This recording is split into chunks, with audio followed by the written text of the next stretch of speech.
It's time to take a look at what's happening around Wyoming for Friday, August 23rd. I'm Wendy Corr, bringing you headlines from the Cowboy State Daily newsroom, brought to you by Serve Wyoming, Wyoming's Center for Volunteerism and AmeriCorps service for the last 30 years. For volunteer opportunities, visit servewyoming.org. A wildfire burning out of control in northern Wyoming east of Buffalo has exploded and is pushing 200,000 acres.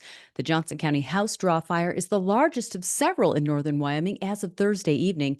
Cowboy State Daily's Claire McFarland reports that ranchers are scrambling to help fight that and other wildfires in the area to save their homes and animals. So the biggest fire right now is in Johnson County, and that's over 164,000 acres. And when I spoke with a rancher on Thursday, he said he was out there with his water truck.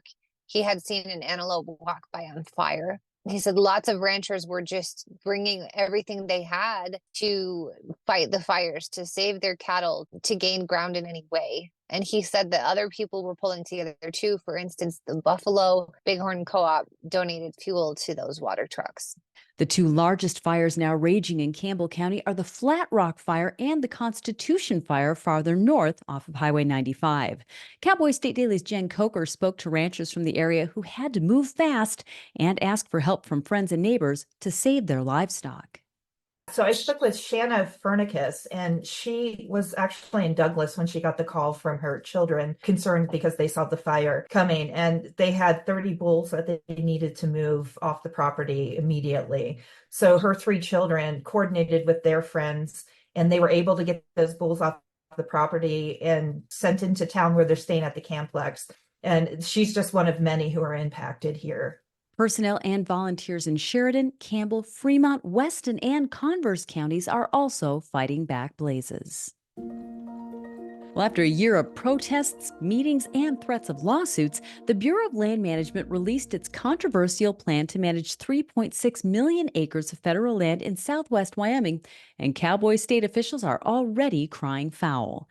The hefty plan was released Thursday. Cowboy State Daily's Mark Hines reports that the plan is billed by the BLM as a compromise merging of various alternatives.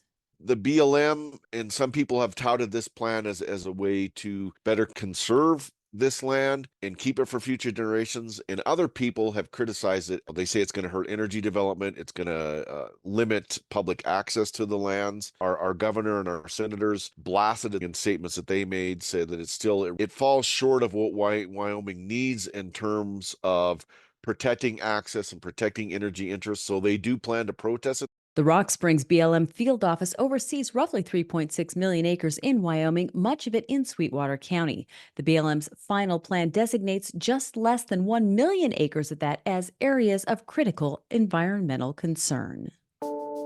Arch Resources Incorporated, which runs one of the largest surface coal mining operations in the world out of northeastern Wyoming, has telegraphed for years that it wants to reduce its thermal coal footprint in the energy-rich Powder River Basin and elsewhere.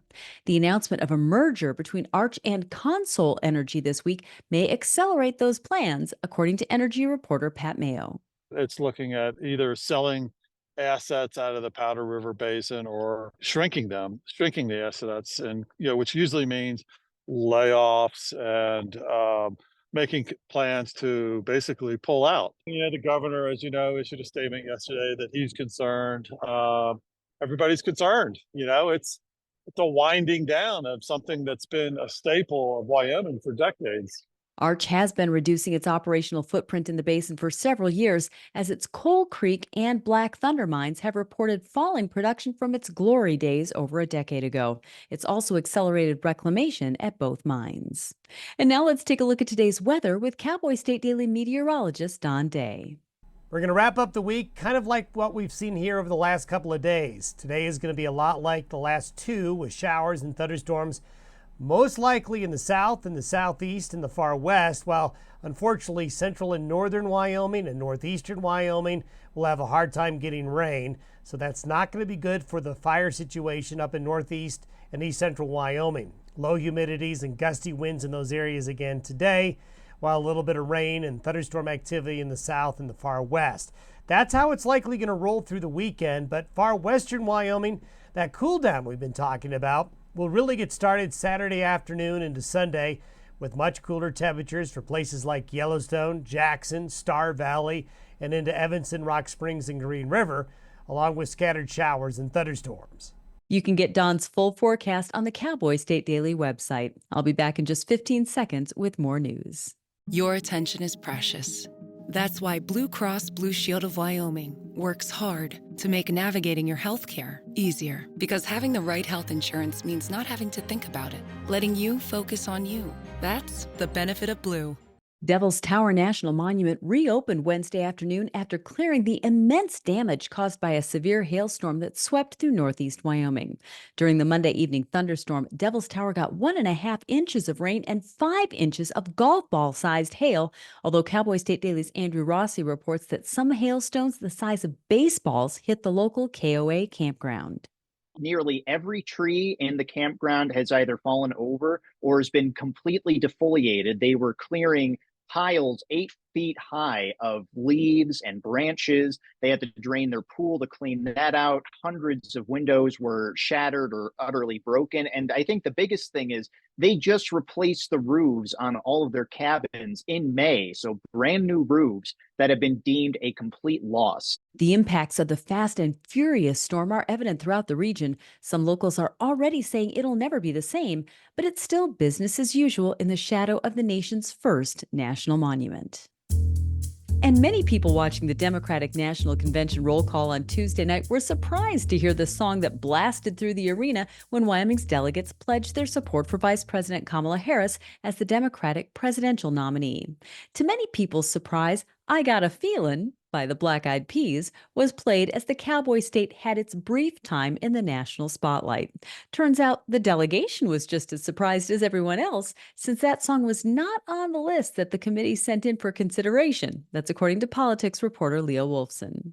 Nearly all the songs chosen for each state had kind of a connection to said state. Like Alabama was Sweet Home Alabama. A lot of them had songs with artists that were from said state. But Wyoming seemed to be lacking any said connection. They picked I've Got a Feeling by the Black Eyed Peas for Wyoming song, which really there's no known connection of any kind between the Cowboy State and the Black Eyed Peas or this song. Wyoming suffered the same fate as a few other states and territories. Maine and Guam also reportedly had their song choices snubbed. And that's today's news. For a deeper dive into the people and issues that affect Wyoming, check out The Roundup, conversations with the most interesting people in the Cowboy State. A new episode drops tomorrow when I have a conversation with Yellowstone historian Bob Richard. You can find the link on our website, on our YouTube channel, and wherever you get your podcasts. And of course, you'll find it in our free daily email newsletter. Thanks for tuning in. I'm Wendy Corr for Cowboy State Daily.